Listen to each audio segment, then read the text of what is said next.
نحمده ونصلي ونسلم على رسوله الكريم أما بعد فأعوذ بالله من الشيطان الرجيم بسم الله الرحمن الرحيم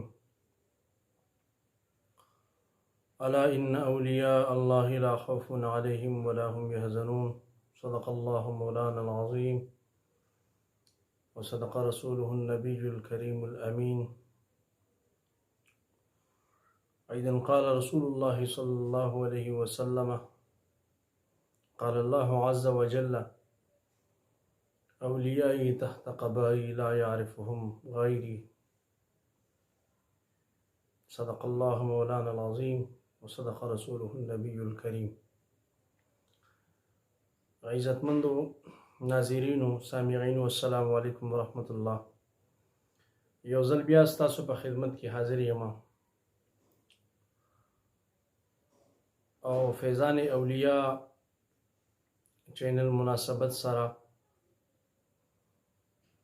نن د الله جل جلاله د دوستانو او د هغه نازولي بندگانو نه یو خاص او جلیل القدر ولی الله سیدنا احمد الحواری رضی الله تعالی عنہ مبارک دی. دی مبارک د سیدنا سلیمان دارانی رحمت الله تعالی علیه خصوصی صحبت ورته حاصل و او سیدنا سفیان ابن عیینہ رضی الله تعالی عنہ مبارک نه هم ورته فیض حاصل و. دی مبارکو علم سره ډیر زیات محبت و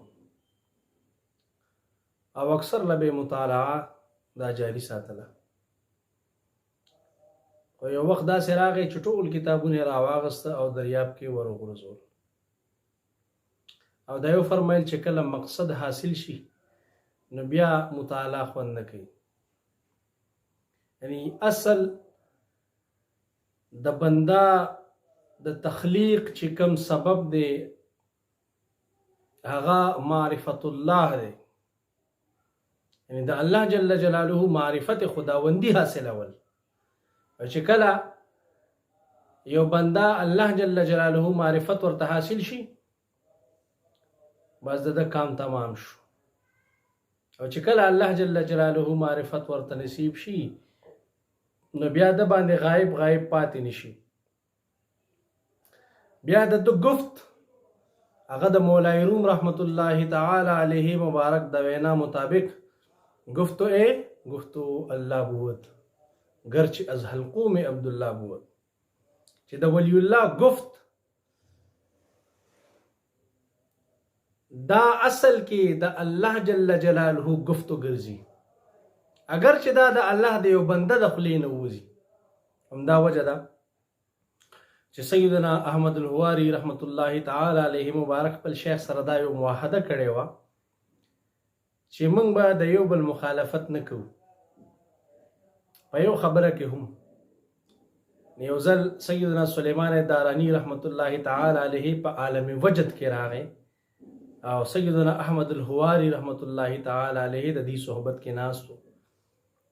سیدنا سلیمان دارانی رحمت الله تعالی علیه د وجد په دې کیفیت کې د الله جل جلاله د ذکر او د محبت په دې شوق کې دا خبره او امر او حکم ورته وکړو چې ورشه هلته کې تنور ګرم دی هغې کې کښېنه. دی مبارک چونکې معاهده کړې وه نو ده نه اخوا وکته نه دی خوا وکته او ورغې هغه ګرم تنور کې چې دی مبارک کښېناست. چې کله هغه د وجد کیفیت ته لاړه د دې د شیخ نه نو بیا چې ورته یاد شو چې ما خو هغه ته حکم کړی و وی چې اوس یې راووځه وی چې کله هغه مبارک د دې ګرم د دې اور نه ډک تنور نه هغه رابهر شه هغه بالکل صحیح او سالم ناست. داسې دي عزتمندو دا د الله جل جلاله هغه بندگی ده چې بل حدیث قدسی شریف کې الله جل جلاله فرمایي چې ابن آدم اطیعنی چې ابن آدم زما تابعداري وکړه زما فرمانبرداري وکړه اجعلک تقول لشیء کن فیکون. زه به تا په هغه مقام باندې فایز کم چې ته به یو څیز ته د ښه حکم ورکړي او هغه څیز به په هماغه وخت کې وجود ته را منتقل شي. اوس دا یو طاقت دا الله جل جلاله د خپل هغه خصوصي رحمت نه سیدنا سلیمان دارانی رحمت الله تعالی علیه لورکه او دا د محبوب علیه الصلاة والسلام مبارک په شریعت باندې د تګ هغه نتیجه وه. خصوصي دعا د الله جل جلاله نه چې الله جل جلاله دې موږ د داسې پاکانو هستیانو ملګرتیا نصیب کړي. واخر دعوایا ان الحمدلله.